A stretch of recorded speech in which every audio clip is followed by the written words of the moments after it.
হ্যাঁ, গত ক্লাসে আমি আপনাদের দেখিয়েছি একটি সিম্পল ডাটা এন্ট্রি। আজকের পর্বে আমি আপনাদের দেখাবো একটু গত ক্লাসের চেয়ে একটু বৃহৎ অ্যাডভান্স ডাটা এন্ট্রি কীভাবে করতে হয়। এর জন্য আমাদের যে কোনো একটা বিষয় সিলেক্ট করতে হবে যে আমরা কোন বিষয়ের উপর ডাটা এন্ট্রি করব। আমি সাধারণত একটি স্কুলের রেজাল্ট শিট কীভাবে তৈরি করতে হয় সেটা দেখাবো। এর জন্য আমাদের কী করতে হবে, মাইক্রোসফট ওয়ার্ডের ফাইলটা ওপেন করতে হবে। আচ্ছা, এরপরে আমরা কি করব, সাপোজ আমরা একটা স্কুলের নাম লিখব,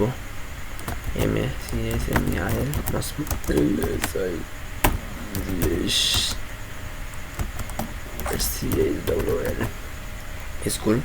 এরপরে এখানে কিছু প্রথমে থাকবে সিরিয়াল নাম্বার, এসএল নং।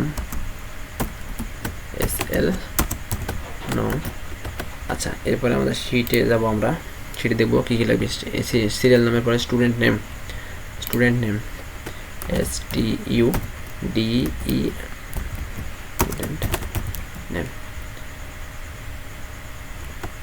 স্টুডেন্ট নেমের পরে লাগবে হচ্ছে roll number, ROLL roll number. এরপরে স্টুডেন্ট সাবজেক্ট, যেমন ধরেন BANG Bangla, GLI English, MATH math,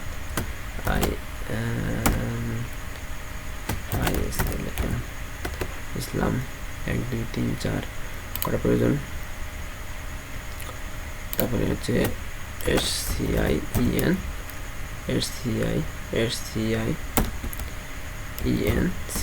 science. এরপরে আমাদের প্রয়োজন হবে হচ্ছে সাবজেক্ট শেষ, সাবজেক্টের পরে হচ্ছে total mark, average mark, TOTAL total, MARK mark. তারপরে AV মার্ক মানে average mark, MARK mark average mark. তারপরে হচ্ছে MAX ম্যাক্স মার্ক, MARK মানে সবচেয়ে বেশি নাম্বারটা, ম্যাক্স মার্ক। আর minimum mark, MIN mini, MARK mark mini mark. আচ্ছা, এবারে যেহেতু এখানে একটু ঢুকে হয়ে গেছে, দেখতে পাচ্ছেন স্টুডেন্ট নেম একটা ভিতরে আটটা চলে গেছে, এটা আমরা কী করবো, 10 একটু সাইজ করে নেব, নেম আর একটু আসি। হ্যাঁ, ঠিক আছে, বাংলা, ইংরেজি, ম্যাথ, সায়েন্স, এবারে টোটাল মার্ক চলে গেছে। আচ্ছা, ঠিক আছে। এবার আমরা সিরিয়াল নাম্বার দিব 1, নিচে দেবো কত 2। আচ্ছা, 2টা দেওয়ার পর কী করবো, আমরা এখানে 2টা ব্লক করব, মাউসে ব্লক করার পরে এখানে প্লাস এখন যখন আসবে আমরা এখানে টানলে সেটা যতদূর পর্যন্ত নাম্বারিং সিরিয়ালটা কমপ্লিট হয়ে যাবে, সিরিয়াল নাম্বারটা। এরপরে স্টুডেন্ট নেমগুলো দেবো, জামাল, কামাল, তারপরে হচ্ছে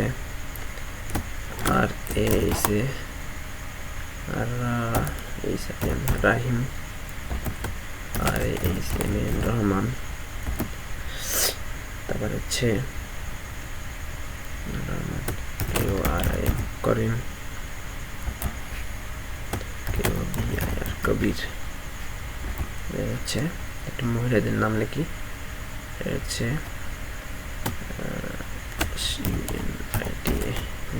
ইংরেজিটাই লিখি, সরি হিন্দু নাম লিখি, হিন্দু নাম। আচ্ছা, হলো। এবার আমার রোল নাম্বার তো ইচ্ছে মতন দেওয়াই যায়, সাধারণত 6 সংখ্যা দেবো, 20 24 2024 12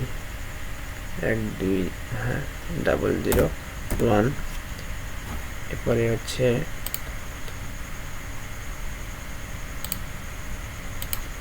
2024 02।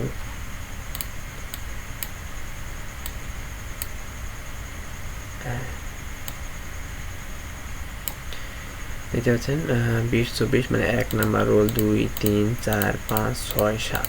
এই যে খুব ইজি ব্যাপার। এরপরে বাংলায় মার্ক পাইছে মনে করেন 85। এখানে একটা সহজ ইয়ের আছে, সেটা হচ্ছে প্রতিটা ঘরে, একটা ঘর থেকে আর একটা ঘরে পার হওয়ার জন্য প্রতিবার মাউসে ড্রাগ করা একটু মুশকিলের ব্যাপার। সেই জন্য আমরা কী করবো, আমরা হচ্ছে এই যেটুকু আমার প্রয়োজন এইটুকু আমরা সিলেক্ট করার পরে এখন নাম্বারিং করব। এখন আমরা ইন্টার চাপবো, ঠিক আছে, ইন্টার চাপবো। এখানে কত, কামাল বাংলাতে কত লিখবো, 90, দেন ইন্টার দেবো। তারপরে হচ্ছে রহিম বাংলা ধরেন 75, তারপরে 60, আর করিম হচ্ছে 50, তারপরে 78, তারপরে 80। এরপরে দেখছেন অটোমেটিক উপরে ঘরে চলে আসছে ইন্টার দেওয়ার মাধ্যমে। ইংলিশে পাইছে মনে করেন এখানে 80 ইন্টার, তারপরে হচ্ছে এ পাইছে হচ্ছে 85 ইন্টার, এ পাইছে হলো 80 ইন্টার, এ পাইছে হচ্ছে 75 ইন্টার, এ পাইছে হচ্ছে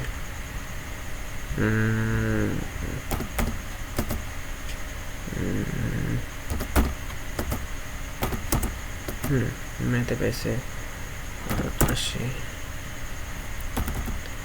না 70, 90, 85, 65, 83, 82,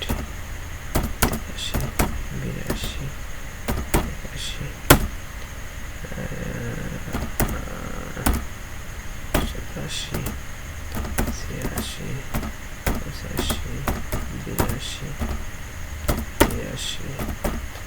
82, 83, 74, 94, যে পাইছে হচ্ছে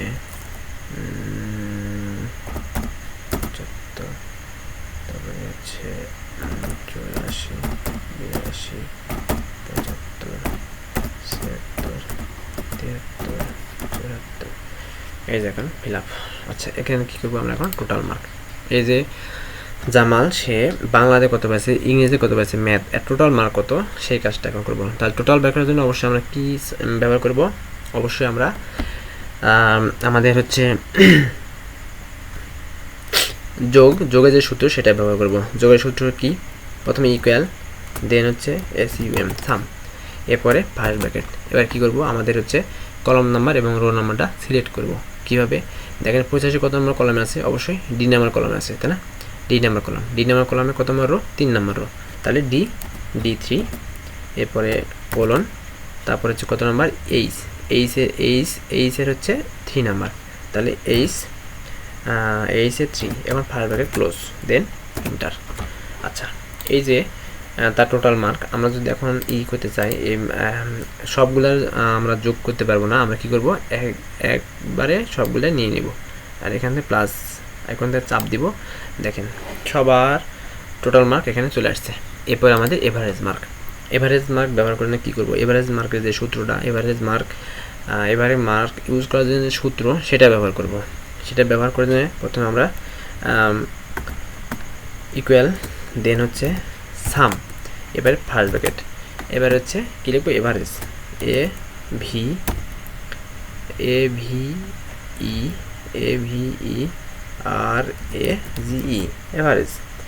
এভারেজ দেব।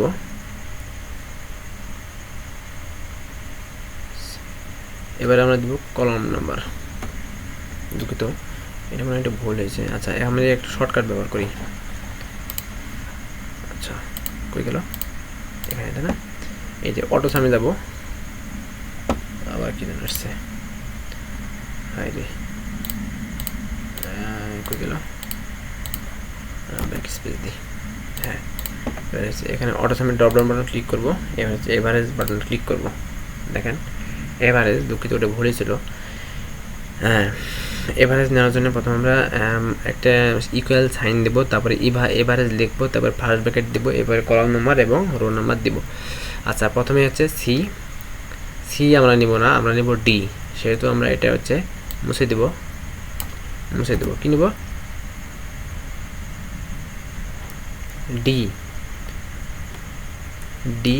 D3, তারপরে কোলন, কত এখানে আছে দেখতে পাচ্ছেন, সর্বশেষ হচ্ছে H3, এবারে ফার্স্ট ব্র্যাকেট ক্লোজ, অলরেডি হয়ে গেছে। এবারে ইন্টারপ্রেস করব, দেখেন তার এভারেজ মার্ক হচ্ছে 78.8। এবার আমরা কী করবো, সবগুলো বের করবো, এর জন্য আমরা এখানে মাউস দিয়ে ড্রপ ডাউন করবো, ব্যাস সবার একটা টোটাল এভারেজ মার্কটা চলে আসছে। এবারে ম্যাক্স মার্ক, এই সূত্রটা আমার এখানে লেখাই ছিল ম্যাক্স। দেখেন ম্যাক্সের জন্য আমরা কিছু সূত্র ব্যবহার করব, ম্যাক্স ইকুয়াল টু ম্যাক্স, দেন আমাদের কলাম নাম্বার দেব। চলে যাই, কি দেব, প্রথমে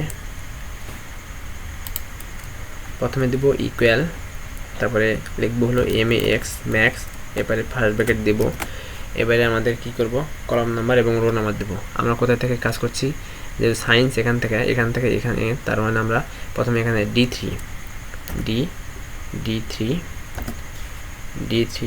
কোলন, এরপরে আমরা কি করব, এইচ হচ্ছে 3, first bracket close, then enter.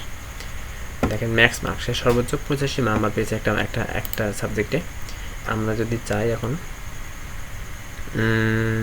সবারটা pay করবো, তাহলে মাউসে ড্র্যাগ করব, দেখেন কে কোনটাতে সর্বোচ্চ মার্ক পেয়েছে সেখানে এখানে দেখা যাচ্ছে। এবার আমরা মিনিমাম মার্কের জন্য ওই একই সূত্র, প্রথম আমরা ইকুয়াল দিব, এরপরে MIN, মিনি লিখলেই হওয়ার কথা। আচ্ছা আমি সূত্রটা দেখে নিই, MIN, হ্যাঁ ঠিক আছে, MIN। এবার ফার্স্ট ব্র্যাকেট দিব, ফার্স্ট ব্র্যাকেট দেওয়ার পরে কী করবো, আমরা কোথায় আসছিলাম, সায়েন্সে, আর দুঃখিত বাংলা থেকে সায়েন্স, তাহলে বাংলা কত, ডি এর হচ্ছে 3, D3 কোলন, তারপর হচ্ছে H3, first bracket close, then enter.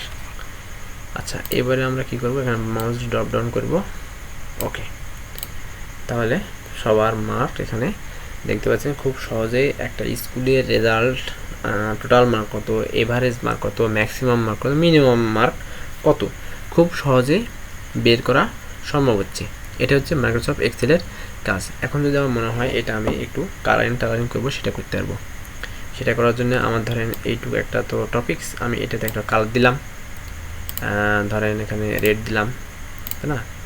আচ্ছা তারপরে হচ্ছে এখানে রোলের উপরে একটা কালার দিলাম, এটা হচ্ছে ধরেন এটাই দিই। তারপরে স্টুডেন্ট নেমে একটা কালার দিলাম, কালার দেওয়ার জন্যে এটা দিলাম। তারপরে সিরিয়াল নাম্বারে একটা কালার দিলাম, সিরিয়াল নাম্বার এটা চলবে না, এটা দিই। এরপরে টোটাল মার্কের একটা কালার দেব, টোটাল মার্ক, আচ্ছা এটা দিলাম। এভারেজ মার্কের একটা কালার দিব, এখান থেকে দিই, আচ্ছা এখান থেকে একটা কালার দিব, হচ্ছে এটা দিলাম, এখান থেকে একটা কালার দিয়ে নেব, কালার হচ্ছে হ্যাঁ। এরপরে আমার যদি মনে হয় এখানে টাইটেল বারও একটা কালার দেবো, সেটাও দিতে পারবো। এটার জন্য আমি একটু ভিন্ন স্টাইলের কালার দিতে হবে, হ্যাঁ। এই হচ্ছে একটু স্কুলের রেজাল্ট শিট বের করার নিয়ম, এভাবে আমরা এই ডাটা এন্ট্রি করতে পারবো। আচ্ছা এই ক্লাসটি আজকের জন্য এখানে শেষ করছি। আগামী ক্লাসে আরও ডিটেলস মাইক্রোসফট এক্সেলের আরও ডিটেলস সম্পর্কে আলোচনা করব, তাই আগামী ক্লাস ভিডিও দেখবেন। সেই সাথে আজকে যে ক্লাস, এই ক্লাসটি মিনিমাম আপনি 5 বার প্র্যাকটিস করবেন, আলাদা নাম্বার নিয়ে সূত্র গুণেন, সবগুলো হাতে লিখবেন, হাতে লিখে প্র্যাকটিস করবেন, মূলত 5 বার প্র্যাকটিস করার পড়বেন। আর যদি পূর্বের ক্লাসগুলো না দেখে থাকেন, তাহলে অবশ্যই পূর্বের ক্লাস দেখবেন, পূর্বের ক্লাস দেখলে এই ক্লাসটা ইজি হবে। আচ্ছা ধন্যবাদ সবাইকে। আগামী ক্লাস ভিডিও দেখার আমন্ত্রণ জানিয়ে এই ক্লাস ভিডিওটি এখানে সমাপ্ত করছি। আসসালামু আলাইকুম ওয়া রাহমাতুল্লাহ।